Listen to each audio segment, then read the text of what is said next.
Hi everybody, I'm Zilla Blitz and welcome. Today we're going to take a look at La Résistance, designed by Mark H. Walker and published by Flying Pig Games.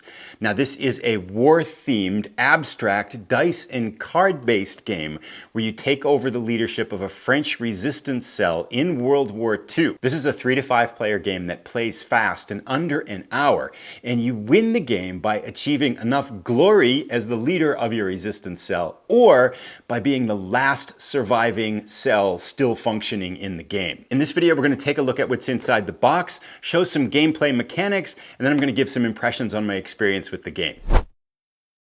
As we jump in to start to take a look at the components, I just want to mention that there is this optional playmat. It is 22 inches on the vertical, 34 inches on the horizontal, that allows you to structure play and put all the cards and players' positions and player cards and stuff like that in the right place. It's not a tremendously difficult game to organize, so this by all means is optional, kind of more creating a kind of an enlightened and heightened mood for playing the game. The game itself is about as big as my hand, so it's a very small footprint and not very thick, so it will travel well too. So let's jump in now and take a look at what's inside. Before we look inside, let's take a look at some of the general characteristics on the game here. 3 to 5 players. It is not a solitaire game. It is not a 2-player game. You're going to need 3 to 5 players for this game to play well. Also, playing time is listed as 44 minutes, exactly 44 minutes. It will never take longer or shorter than that. I think obviously, that aside, my guess is it's going to take about under an hour or so to play. And I am scheduled to play this one in a couple of hours with 2 other friends. So I'm looking forward to giving this a test very shortly here. Now, age says 13 plus, and I want to talk just a little bit about that because I've read through the rules. I think you can definitely go younger with this. I would even say perhaps 8 to 9, maybe 10, a little bit, especially precocious 8 or 9-year-olds, I think can definitely handle this. And that brings up another point here. This is a war-themed game that is cards and dice driven. So combat is very abstract. It is very much a card game and a dice game with this theme wrapping around it of you are the leader of a French resistance cell in World War II. And you win the game by one of 2 ways. Either you accumulate 12 glory points by completing missions in the game, or you're the last French resistance cell still operating in the game. And you can do dastardly acts to your compatriots and fellow partisan cells. So you can kind of cause them to fail, and that's part of the game, is balancing doing destruction to the German forces and the German occupiers, as well as perhaps causing mayhem amongst your own French resistance cells here. So with that in mind, let's now jump in and take a look at what we've got inside the box. And I think we'll start out here with the rule book. So this again will give you an idea that, again, this is not a complicated rule book. 12 pages and it's small, right? So if we look through this, we've got setup, which takes a page here, just an overview. Setup, which takes a page. Kind of a picture of these mission cards and some of the numbers on them, but that's really easy. And then playing the game is really 1, 2, 3, really, that's it. Because down here, these are explanations of the different types of cards in the rest of the book. So it's 3 pages of rules, and they're small pages. It took me about 15 minutes, really, to kind of read through this, I think, and grok it, because I'm going to be teaching 2 people how to play tonight. These card explanations are helpful because as I was looking at some of the cards, I felt like a few of them might need a little bit of elaboration. So if you're not quite sure how a card works, this is what this section of the rules is designed to do. But you can refer to this as you're playing, and then it finishes up here with an example of play, and you're done. So again, war-themed game, very easy to learn, very easy to kind of a family-based game, abstract, that you're going to be able to introduce other people to war-themed games with this. Now, and here we have some of the components. There are up to 5 players, and these are the glory markers, and this marker here indicates how many people are in your cell.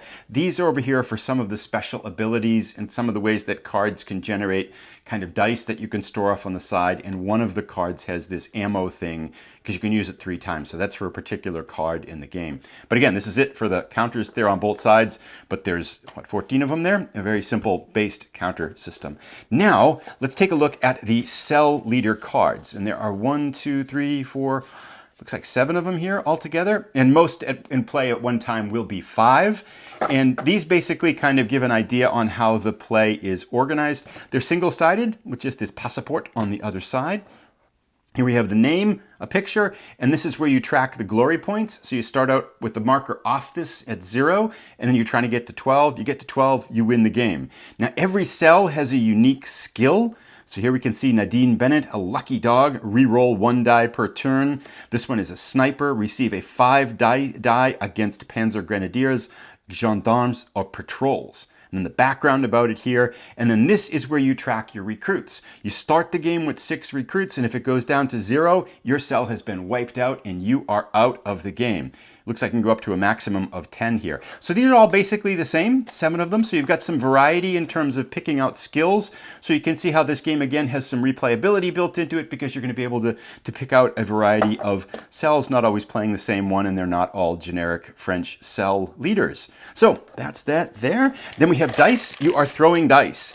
Each turn you actually will take a look at gameplay, kind of gameplay mechanics shortly, but you're going to throw 6 dice, and if you throw 6s, you have the ability to fold in some of these blue dice as additional rolls. So that's there. And then the heart of the game here really are the different card decks. And there are 3/5 different types here. And let's take a look at each one in turn. I'm going to slide these off to the side. So we have mission cards. We have event cards. And these are special. These are special. The Gestapo have arrived event cards. I'm not sure. These might have been added on later. And then a special deck for C'est la guerre cards. So these, I think, are optional decks you can use instead of the standard C'est la guerre deck and the standard event deck that comes with the cards. I don't know if you can mix these or not. I couldn't quite find it in the rules, so I'm guessing either you can mix them or you can use this one instead of this one, and I don't know if these are harder or easier, but these are the 2 generic ones that come with the game. So with that in mind, we'll take a brief look at these later, but let's start out by taking a look at the mission cards. And there are, I think, over 30 of them. And if we take a look at them on the side, they basically show how the game plays a little bit, but we'll talk more about that in detail. You're throwing some dice. In order to beat the mission, you kind of have to accumulate dice combinations that can cover these dice. And the black ones are when you add up dice rolls, and the white ones are an individual die has to beat it. And if you do that, you're going to be having 3 missions active at any one point in time. You avoid any negative consequences, which are over here, losses to your cells, and you gain, if a card has a positive influence here, like this one, Massacre, you gain glory points by preventing that one there. So as you're going through in your turn, you're trying to roll dice and accumulate dice totals that can help you to cover as many missions. Covering missions makes good things happen. Failing at one of your 3 missions means the bad elements over here. So if you don't beat the German patrol, you lose one of your recruits in your cell. And you're basically going back and forth, taking turns, going around in circles, trying to cover your missions, trying to succeed at missions, accumulating glory points, and not losing your cell members. However, in addition here, we also have these event cards. The event cards, 1 event card is in play in each turn, and these create other different types of little ways to make each turn feel a little bit unique. For example, this heavy casualty one, as you draw this one at the beginning, it says you lose 1 additional recruit for each building type mission you capture. So here is, for example, is a building key on this mission, the ammo dump. So if you conquer this one and get it, you would lose an additional recruit. So it creates some kind of variance to gameplay for the different turns. I think there are about 9 of these or so. And again, it looks like here, this Gestapo event card is an alternative event card that changes gameplay. So after you've played the game a few times, instead of playing with this event deck, you can fold in this event deck. And I imagine you could blend them. I don't see why not here. There's just a different variety of kind of events that can happen in the game. And then, during each turn, in addition to using your dice to conquer missions, you have 3 other different ways that you can use your dice rolls. And we'll talk about those when we show the gameplay. But one of the ways you can use your dice rolls, you can spend a total of 6 die pips and to purchase one of these C'est la guerre cards, which give you different types of strength. And you can hold these in a hand. You can have as many as 2 of these in your hand at any one point in time, and you can play them at any time. And they do things like mess up your opponent or give you some bonuses that can really help. So here's that, for example, the MG34 one. You can use this once per turn, and you discard it after your 3rd use. That's the one that you use these ammo boxes for. So if you use it once, you put some ammo on it. And this allows you to add a 6 to your turn each time you roll. So it's a very powerful one. You captured a German machine gun and can use it to kind of help you in missions. So that's basically the structure of the game here now. Let's jump in now and take a look at how gameplay works. I'm going to show kind of a hypothetical turn or two here to give you an idea on how gameplay works. So to get a sense for gameplay, we're just going to play one part of one phase of a turn. So we've got here set up a 3-player turn. 3-player cards are here. They've got their starting designated people at 6. They don't have any glory point, so the glory point marker is off to the side, and they are all ready to go. Now, in a human game, these cards would be facing their individual players. I've just rearranged them to make it easier for us to take a video. We can see here in the mission, we've got in the front, on the middle, we've got our mission deck, and then we have 3 missions ready. Before every player's phase, you have 3 missions that are active, and so you're always refreshing these before each player goes in their particular round. Now, off to the side here, I have the event deck set up, and then I have the C'est la guerre card set up. And as the game starts, we're going to randomly determine who goes first. And we're just going to say Nadine is going to go first here for the sake of simplicity, and then we'll go clockwise after that. Ready player 1 is Nadine. She is all set, and we are set to start our game. Before the first player goes, every time, we flip over an event card that's going to apply to all 3 players in their turns. Some of these events carry over for each player's part of the turn, and some of these events are just executed at the beginning. So we're just going to randomly pick one of these, and we start out by applying this event. So let's take a look at it. So this is event 42, a trader's loss. One of our fellow members has sold out to the Bosch. Lose 1 recruit from a randomly selected Renaissance group. So someone's traded, we have to reduce one of our crew members in one of the groups, and we have to randomly determine that. So off to the side, let's roll a die here. And a 1-2 will be Joseph E. Conrad Mireille, 3-4 would be Monsieur Brett, and a 5 or a 6 will be Nadine. So we're just randomly picking from one of our players. We get a 2. So that will be Joseph E. Conrad Mireille. So we come over to their board. They have 6 members. We're going to reduce that to 5. Unfortunate for them, they started off with -1. And that concludes the event for the next 3 for each player's turn. So Nadine is up, and she has to execute on these 3 missions, potential missions that are here. So now's the time for us to take a look at these missions and to see what we might be thinking her strategy might be. So we have our 3 active missions, and we've got a German patrol, a Panzer, and POW camp. So we can liberate a POW camp. We have to try to take out a Panzer tank, or there's just this randomly wandering patrol. And we can try to take out as many of these as we can. And how it works basically is Nadine's turns.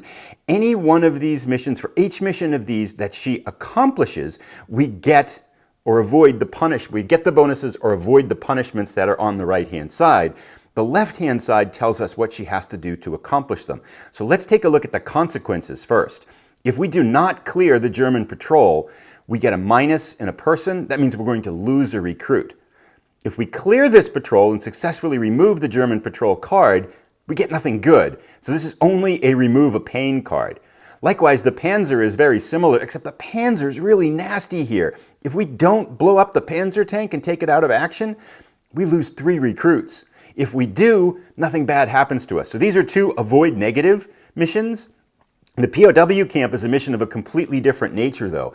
If we clear the POW mission, we get 3 glory points. That's what the stars designate. And we liberate a POW, a prisoner, from the camp, and they join our band. We get to add another recruit to our cell, to Nadine's cell. So this only has pluses. These 2 only have negatives. And how we clear them is basically on the left-hand side, we can see these white and black dice. The white die means that you have to have exactly that number or greater on a single die. So if we roll a 5 or a 6 on one of our dice, we're going to be able to put this down here like that, say, for example, and that would take care of that requirement. For a black die, you need to total that much. So if we had say a 2 and a 4 in some of our other dice, we could put the other 2 and the 4 here and say, okay, we're covering with the 5 and we've covered with the 6 total. So we would, at this point in time, clear the German patrol, and that one would be covered and we would not suffer these negative consequences. So it's time now for Nadine basically to come and to roll her dice. We have 6 white dice that you roll each turn. So we will roll these off to the side and then figure out what we're going to do with Nadine's results. Alrighty, so obviously we're hoping for high numbers here. Ugh, that's not very good, is it? we get a 6, 4, 3, 2, 1. Let's pull these over onto the board and take a look at what we might do with them. So at a glance, these are not very good. We only have 1 6, we need a 4, we got a 4. We can't really get the POW camp. It's not looking good. We don't have 2 5s higher for the Panzer. German patrol we could get because we have a 6. But yeah, this looks like this could be a pretty painful run. However, 2 things. First up, let's take a look at Nadine's card. So Nadine has a skill called Lucky Dog. Reroll 1 die per turn. Aha! So obviously the 1 is the worst roll. Let's re-roll that, hoping for a big number for Nadine. Okay, a 2. So better than a 1, but not by much. So Nadine's there. Now, the other rule that comes into play here is that when you roll a 6, you have the option to roll a blue die. And you get to use that number. That's good, right? But there's a possible negative consequence for this. When you roll a blue die, if you roll a 1, you immediately lose 1 recruit. But this is a really bad roll, so we're going to have Nadine roll in the blue die and use it in our battle, hoping we don't get a 1. Nice! We get a 6. This is actually particularly interesting because when you roll a 6 on a blue die, you can roll another blue die with the same type of thing. So Nadine's going to go again here. She gets a 2. She can't re-roll the 2, but she doesn't get a 1, so we don't lose a recruit. So now things are looking a little bit better for Nadine. We have to figure out how we're going to use these dice to best cover these missions. So let's think for a second. All right, so if we look at Nadine's roll here, we realize we've got some limitations because we only have 2 dice that are greater than a 4. So if we cover, we can only successfully complete 1 mission, right? There's no way we can cover 2 missions because if we use this 6 up here to cover the patrol, even on this one, and we use a combination of 6 to beat the German patrol, there's no way we can get the 2 5s or the 2 5s to beat the POW camp or the Panzer tank. So even at completing the German, the most missions we can successfully complete in this turn is 1, and we're going to suffer the consequences of not completing the other 2. So with that in mind, the question is, what might be the best options for Nadine to do? This Panzer, the consequences of losing 3 recruits is pretty bad. We can skip, I think, the benefits of the POW one because I don't want to lose half of our cell on the very first turn of the game. So I feel like the Panzer is going to be the best place to cover. With that in mind, let's put the 6 to cover the first 5. Let's put this other 6 up here to cover the second 5 because the white die has to be by individual die rolls greater or worse. And then we need a total of 6 to get the other ones. Let's use the 2, the 2, and the 2 here. And that means we have successfully taken out the Panzer tank and we avoid the negative consequences of losing 3 of our band members. So this one, you can turn it to the side to indicate that it's covered, but for right now we know that one's taken care of. That means we're going to suffer the consequences of these, but the other question is, what do we do with these extra dice right here? Is there nothing we can do with them? And this is where the game has 3 options that we can do with these. You always have these 3 choices. You can only do each one once in an individual turn, but you can do all 3 things if you're capable of doing it. The way it works is if you have a total of 6 or greater, and you can use them, you can either we can do one of 3 things. We can steal a recruit from a fellow group of band members, we can steal a glory point from another cell, or we can purchase a C'est la guerre card. So we could potentially here use this 6 to steal a recruit from somebody else to negate the loss of the recruit from the German patrol. However, I think what Nadine's going to do with this 6 here is she's going to purchase a C'est la guerre card. So let's take a look at how that works. First up, we will kind of execute these here and remove these from play. So kind of we'll get these going here to wrap this up. So the Panzer is taken care of. That one's going to be discarded.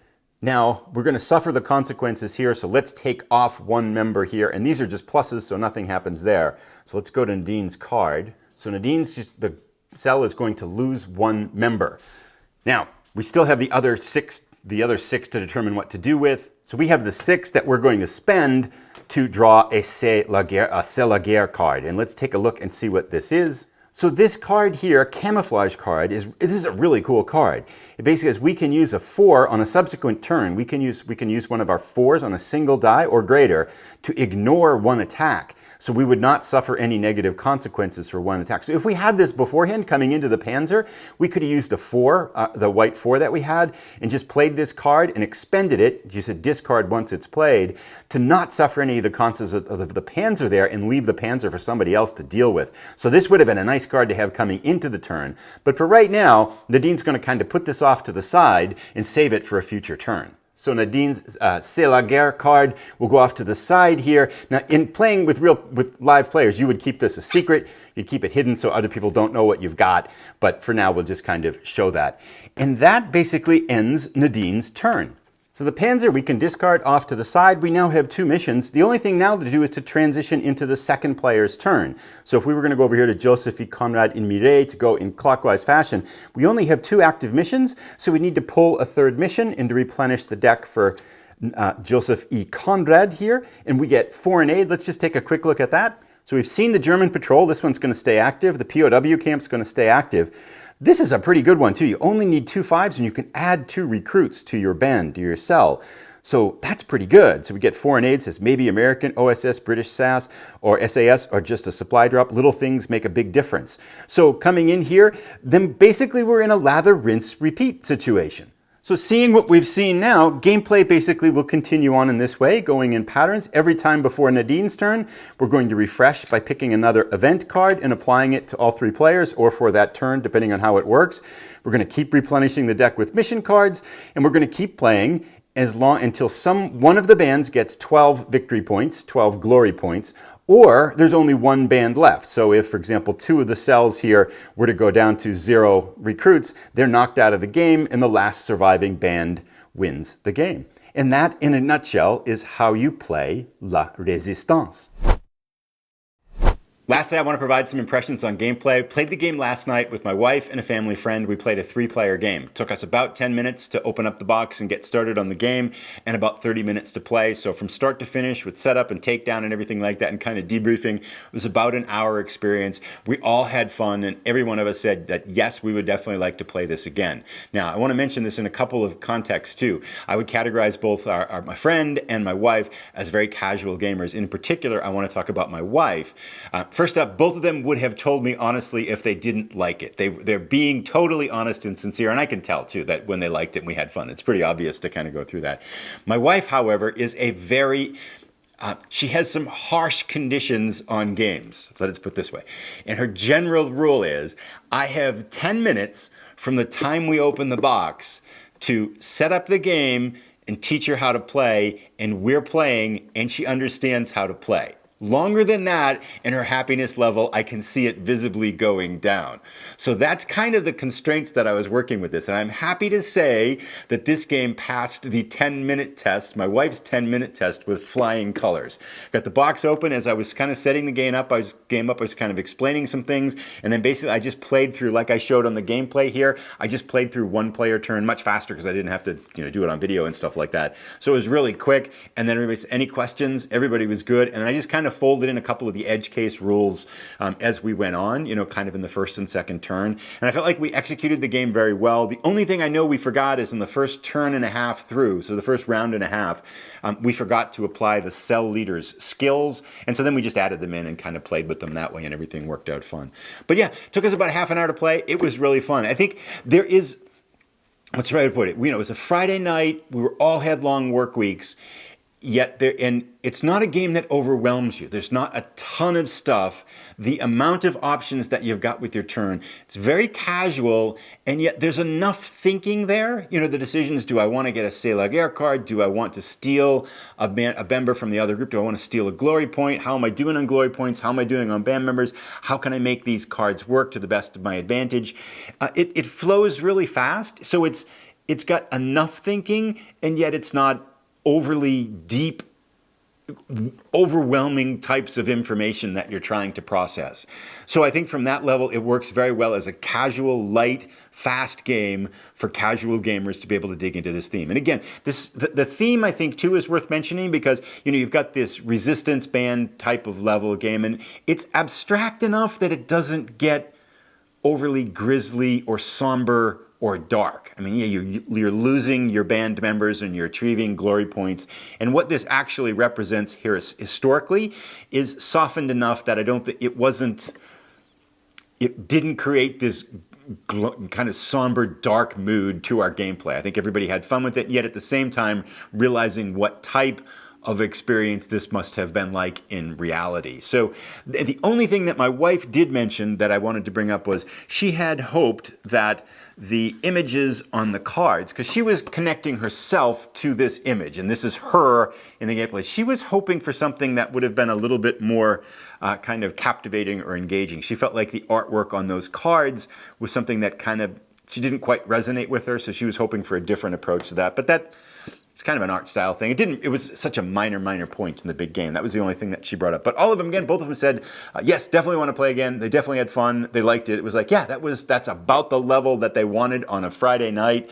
Just enough thinking and not too much thinking for a casual light game that plays fast. One of the things that I wanted to mention is that we played with 3 players, and I felt like that was a really good number to play the game with. I wonder about a 5-player game if you're going to be waiting not a long time, but if the wait between your turns is going to change the gameplay experience. And not having played with 5 players, I'm not sure, but I felt like with 3 it was really fast. And you have, again, the C'est la guerre cards that you can play at any time. So oftentimes, as other people are going, you're kind of looking at your cards and they go, how can I use these? I mean, quite a bit of them you're going to use on your own turn, but there are others what you might want to use in between turns or on other players, and you can play those at any time. So there is something for people to do when it's not their turn, and other people are going to be stealing your glory points or stealing your band members and stuff like that. So there is some cross-turn interaction, but I felt like 3 was really good because the game really moves well at that. And I did wonder about 5, whether the wait time might be a little bit longer and whether that might change the gameplay experience or not. Just a thought. There's definitely some luck involved. My wife had a particularly horrible roll in the middle of the game that really kind of sent things sideways for her that she couldn't do anything about, really. She rolled like 7 or 8 dice, and her highest one was a 3, right? So statistically, that's incredibly unlikely that that's going to happen, but it was really hard for her to recover from that.